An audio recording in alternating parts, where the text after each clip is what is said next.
પણ ક્યારેક તમારી માથે જ્યારે દુઃખ પડે ને, તમારા પરિવારને કહેવાય એવી વાત હોય તો કહેજો. પરિવારને ન કહી શકો, ઘરનાને ન કોઈને વાત કરી શકો ને, તો એવી વાત કદાચ તમારી પાસે કોઈ પડી હોય ને,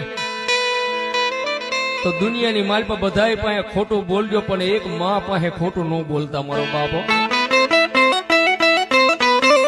સાહેબ તમારી માથે ગમે એવડું દુઃખ હોય ને તો એકવાર બીજે કહે નહીં, પણ ધૂળનો ધડીનો હોય, તણી પંખા વાળું ત્રિશુળ હોય, લીમડો લીમડો હોય કે માતાનો પાલક હોય ને એની પાસે એકવાર વ્યાજ જજો. એ દુનિયાના માણા પાસે રોવું એની કરતા ભગવતી માં પાસે રોઈ લ્યો ને મારો બાપ. હે દુનિયાના માણસો પાસે રોવું ને એની પાસે રોઈને તમે વ્યાજ હશો ને તો એનો તમારા દાંત કાઢશે. કેદુનો લઈ આવ્યો તો અત્યારે રોવાના વારો આવ્યા ને સાહેબ, માણસો વાતો કરીને તમારા પાછળથી દાંત કાઢે ને એની કરતા એવી જોગમાયા બેઠી ને એના પાલકે જ એકવાર રોઈ લેજો.